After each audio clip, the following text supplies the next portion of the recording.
Ayan, so I am your tutor, Jessa, and I am Tutor Erlene from SDO Manila. so for our first quarter, eto po yung mga list ng ating topics. So ano nga ba ang i-expect ninyo sa amin every episode? So for our week 1, that is episode 1, sounds of vowels, A, E, I, O, U. And for the episode 2, we are going to introduce the letters M, S, and N. And for the episode 3, we are going to introduce the letters T, H, and L. And for week 4, F, B, and G. And for week 5, V, J, R. For week 6, C, K, and Q. For week 7, W, X. And for week 8, Y, and Z. So yan ang mga aasahan ninyong lessons natin for this whole first quarter. Okay? Alright, so eto na. Let's have this one, kids. So gusto ko every week tatandaan ninyo to. When I say, you say. Okay? When I say chika, chika, you say... Boom, boom! Good job! Another one. When I say 1, 2, 3, eyes on me, you say... 1, 2, 3, eyes on you! Yay! O, tatandaan nyo na yan, kids, ha? Kahit hindi ko kayo naririnig, I know na nagsasalita kayo dyan. Sumasagot kayo kay Tutor Jessa and Tutor Arlene. Okay, so for today's objective, at the end of our tutorial, ano nga ba ang aasahan namin? You are going to identify the vowel sounds A, E, O, and O. Okay. So let's study this one. The vowels, how many vowels do we have, Tutor Arlene? Okay, Tutor Jessa, I think we have 5 vowel sounds. What are those, Tutor Arlene? We have the vowel sounds of letters A, E, I, O, and U. Okay, with its corresponding sound, later iisa-isahin natin ang mga sound ng mga vowels na yan. Ayan, so let's start with this one. So look at the picture of the mouth. Tignan nyo nga yung picture ng mouth. Ang sabi sa mouth, ano kayang letter ang ipinapakita niyan? Kapag bumuka yung bibig ko like that, ano kayang letter ang ipinapakita or anong sound ang ipinapakita niyan? Okay, so that is letter A. So we have big A, small A. Ano nga ba ang tunog? What is the sound of the letter A? So let's study this song. Sabayan niyo ako ha, si Tutor Jessa muna, and then after me, uulitin natin all together. So, I am A, I make the sound apple. Atis. Okay, once again, kids, sabayan nyo si Tutor Jessa. I am A, I make the sound apple. Atis. Alright. So, eto. May makikita kayo dyang slide. Okay? So, habang nagsaslide si letter A, we are going to give the sound of letter A, which is A. Pakiulit nga, kids. A. Okay. So, magsaslide na si letter A, and then give the sound of letter A. A. Let me say it again. Ah. Sabayan niyo si Tutor Jessa, ha? Ah. Ah? Atis. Let's have another one. Ah. Okay, sabayan niyo si Tutor Jessa. Ah. Once more.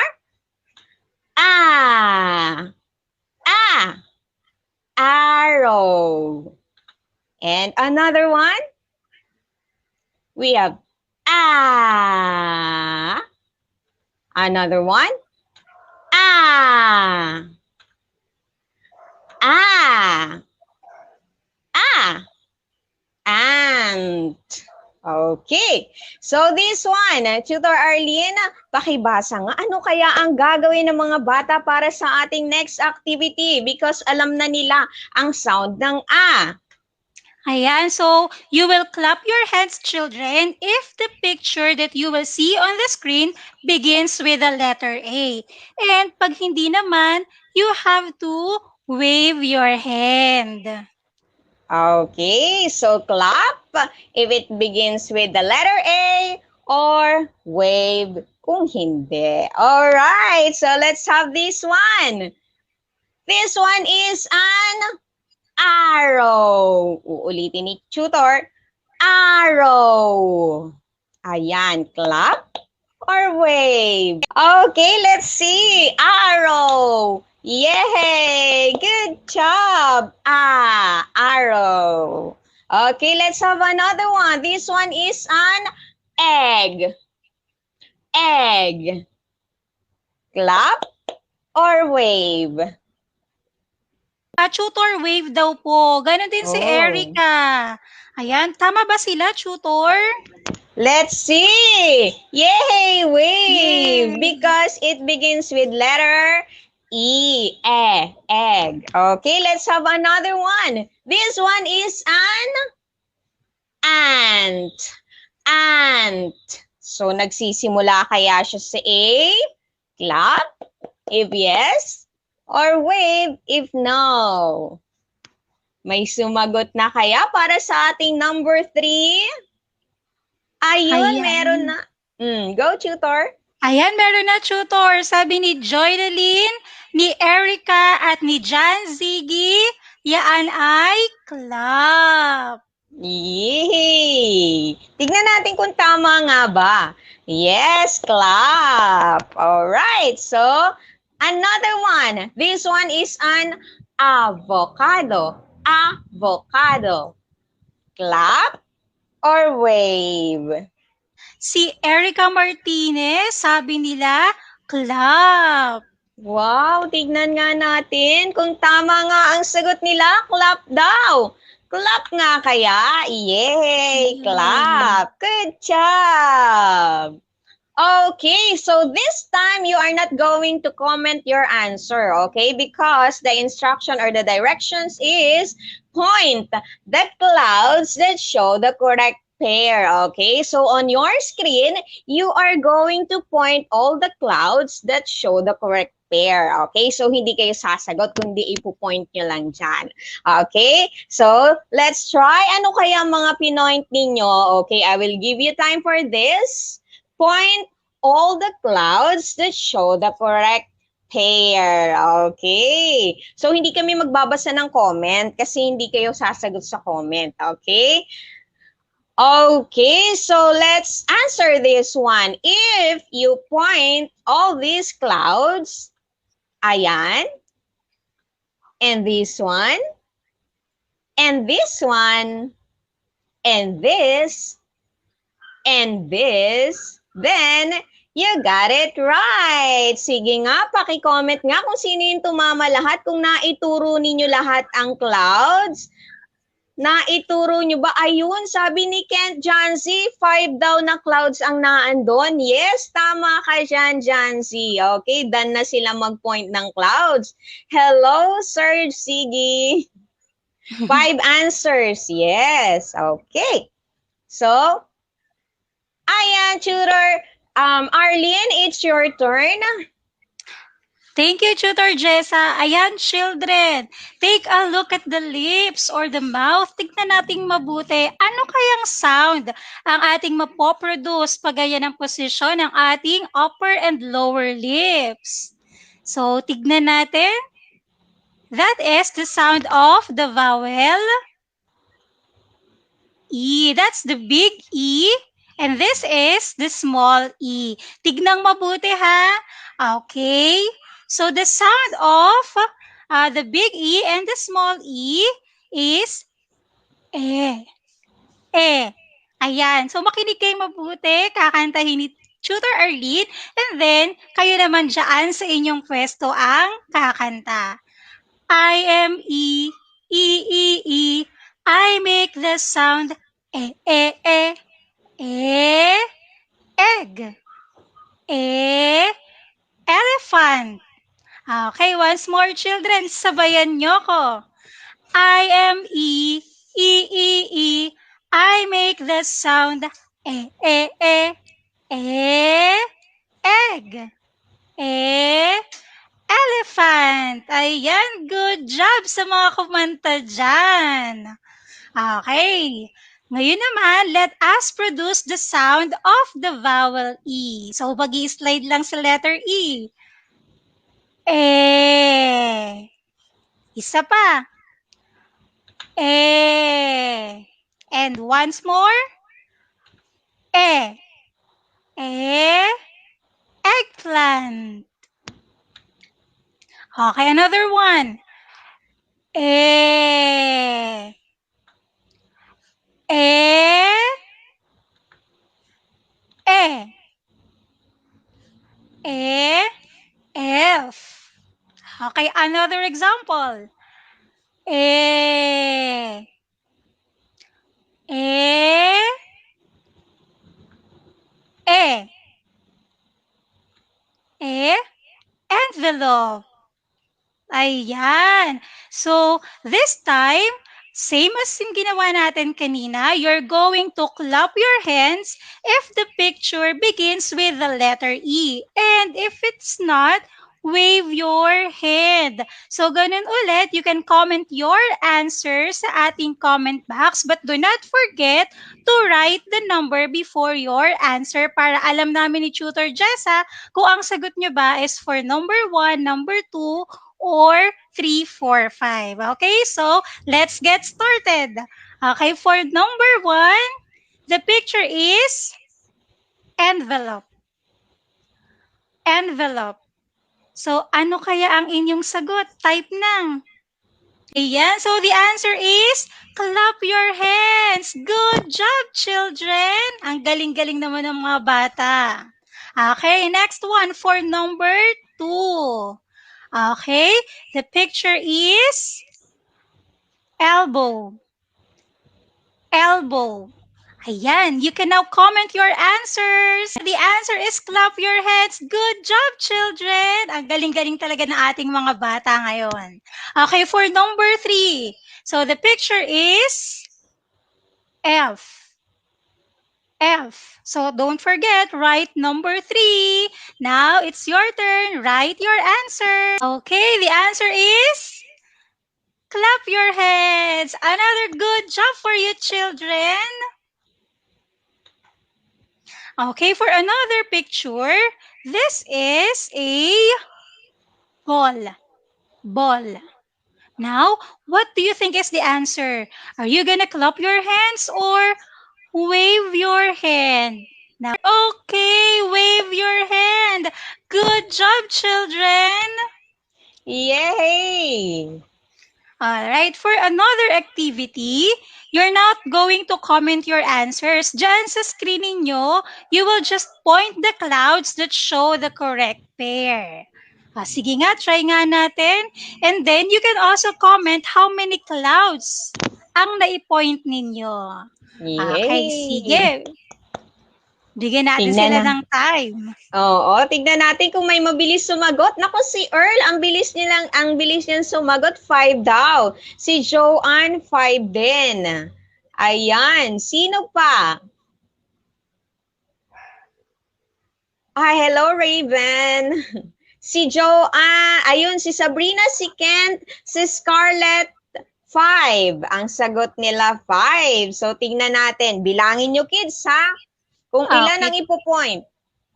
Ayan. 1, 2, 3, 4, and 5. Ayan, there are 5 correct pairs for this activity. Very good, kids. Yay! Okay, so this one na, Tutor Arlene. Nakaganon yung mouth niya, yung upper and the lower lips, ayan, gayahin nyo nga si Tutor Jessa. Okay, ano kayang letter ang napuproduce niyan kapag ganyan? Ano kayang letter ang ipinapakita kapag ang position ng upper lips and lower lips ay ganyan? So let's see. That is letter I. So this one is the big I and the small I. So ano nga ba ang tunog ng I? So let's sing this one. I am I.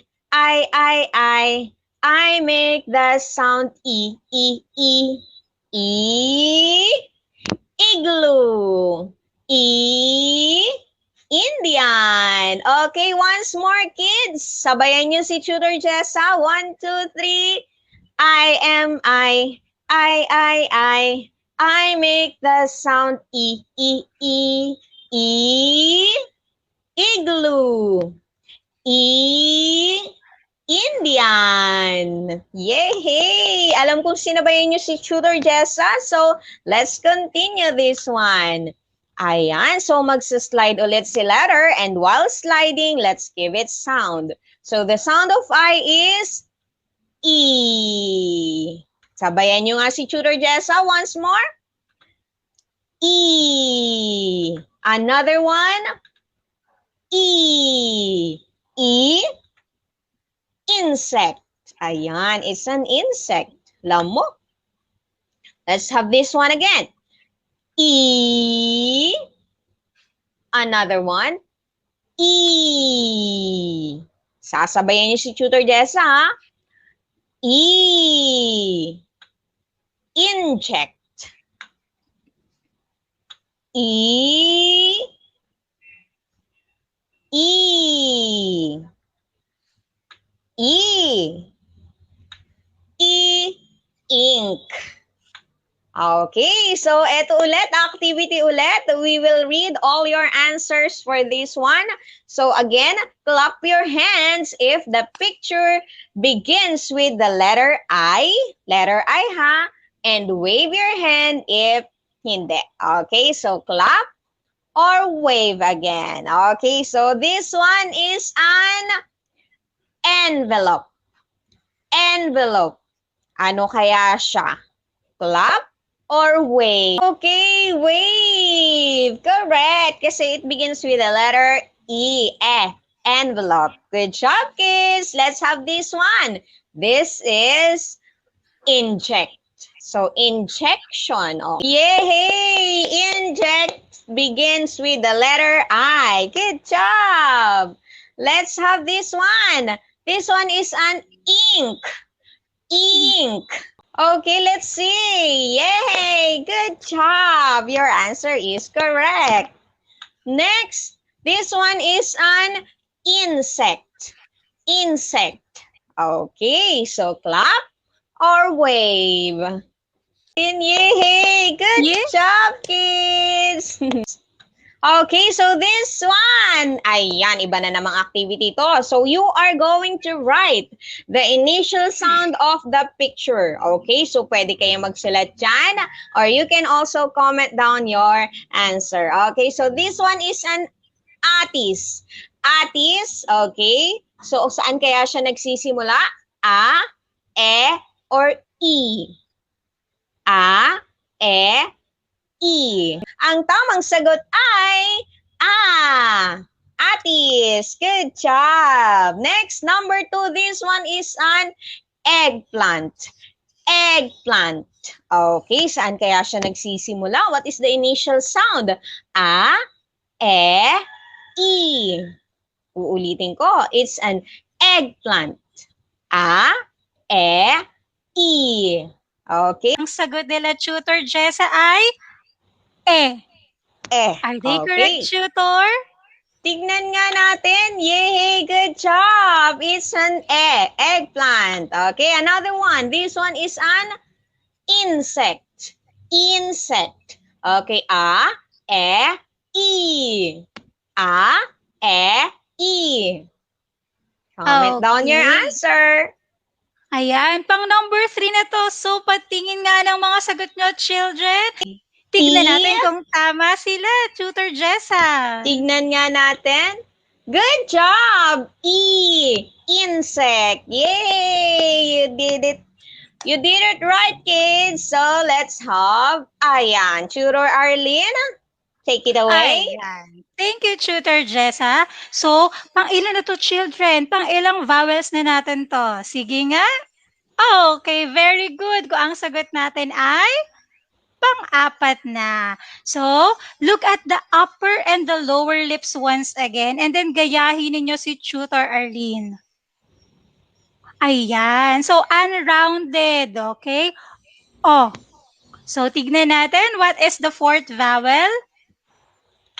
Okay. So, this is the big O. Letter O. And this is the small letter O.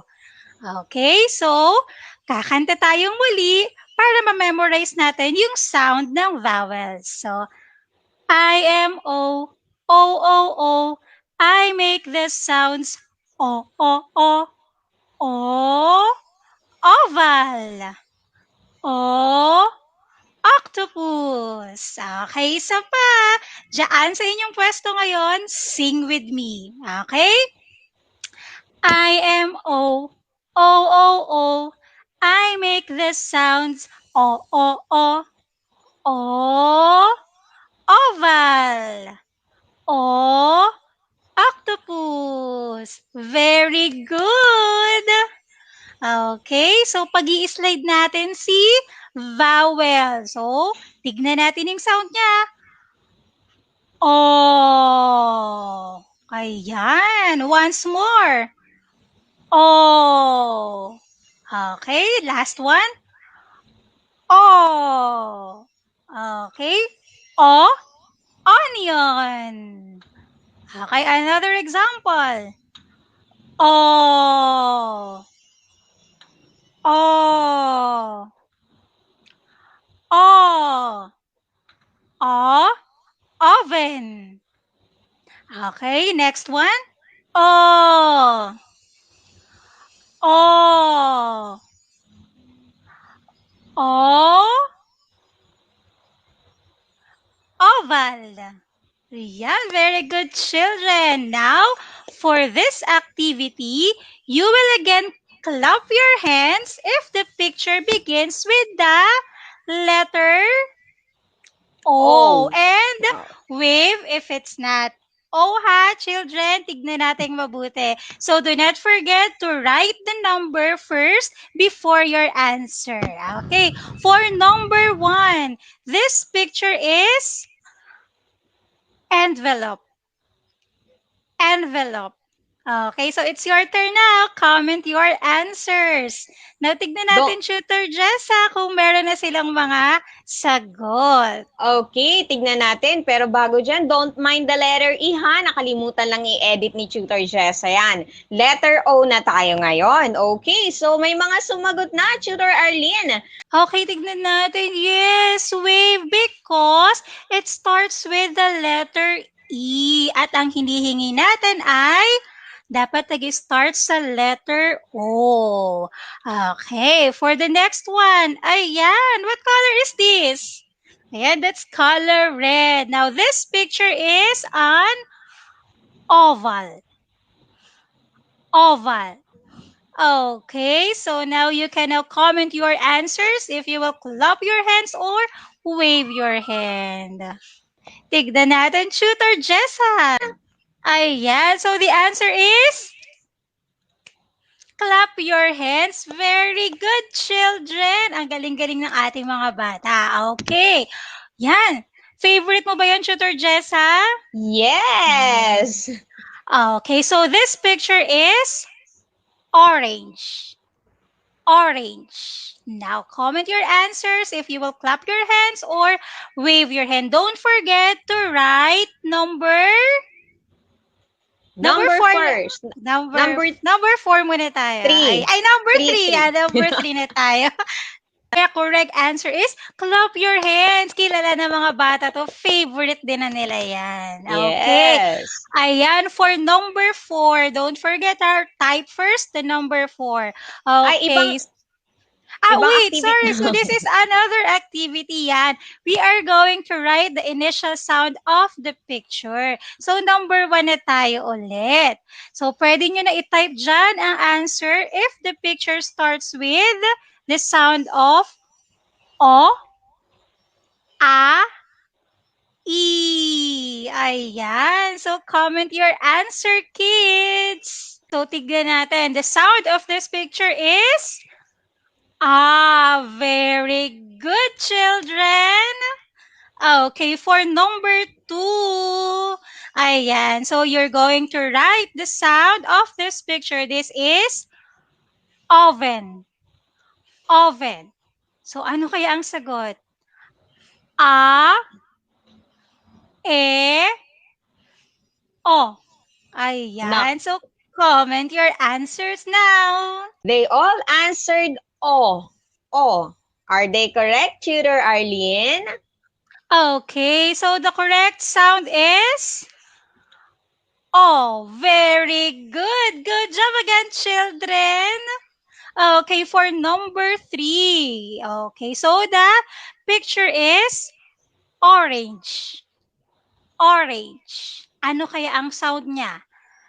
E, E, O. Okay, comment your answer now. The correct answer is O. Very good, children. Yay! Okay, we are down to the last vowel. Ayan, tignan niyo yung buka ng bibig niyan. Ano kayang letter yan? Ganon. Okay, so this shows the sound of letter U. So this one is the big U and the small U. Okay, so ano nga ba ang tunog ng U? So let me sing this one and then later, kayo naman sasabihin nyo si Tutor Jessa. I am you, you. I make the sound umbrella. Under. Okay, so baka malito kayo kids ha? Okay, iba yung A na letter A sa na letter U. Okay, yung A na letter A medyo mas mahaba siya ng konti kesa sa letter U. Kasi yung letter U, pakiulit nga children, pakisabi nga ulit, umbrella. Under. Okay. So this one is umbrella. Another one.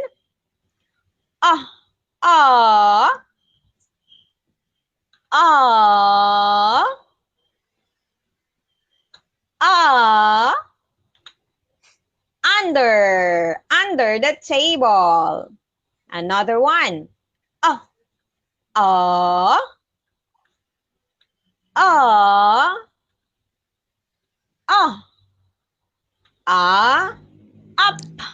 Upstairs. Okay. So, eto ulit, clap and wave again. So, clap your hands if the picture begins with the letter U. O, di ba? Hindi na napansin ni teacher yan. Letter I naman ang nakalagay ngayon. Okay? Pasensya na. Naduling na si si Tutor Jessa sa kaka-edit ng mga PowerPoint. So, never mind the letter I, letter U. Letter U tayo, ha? Okay. Or, wave your hand if it does not begin with the letter U. Okay, so this picture is an oven. Oven. Sorry. Napindot. Napindot agad. Okay, tignan nga natin. Pero may mga sumagot. Ayan. Yes. Because it begins with the letter O. Oven. Okay, this one is an umbrella. Umbrella. Ano kaya yan? Yay! Good job, kids! And for the last one, under. This one is under. Under the table. Clap or wave? Sige. Ha. Yay! Good job, kids! Okay, so eto na ang last activity natin. So you are going to encircle the sound that does not belong to the group. At dahil nga pwede kayong mag-comment, pwede nyo na lang i-comment ang naiiba. Okay? So hindi siya kasama sa group dapat. Okay? So number 1 is a, I. Asan kaya dyan ang naiiba? A, I. Okay, tingnan natin kung tama. Good job, kids! And for number 2, o, e, o. O, e, o. Okay. Good job, kids! And for number 3, e, o. Again, e, o. Asan kaya dyan ang hindi kasama sa group? Yay! Good job, all. Okay, for number 4. O, o. Again, o, o. Okay. Yay! Good job! And for number 5. O, I. Asan kaya dyan ang hindi kasama? O, I. Yay! Good job, kids! Sino kayang naka-5 dyan? Paki-comment nga yung mga scores ninyo. And while we are waiting for your scores, eto na. So, thank you so much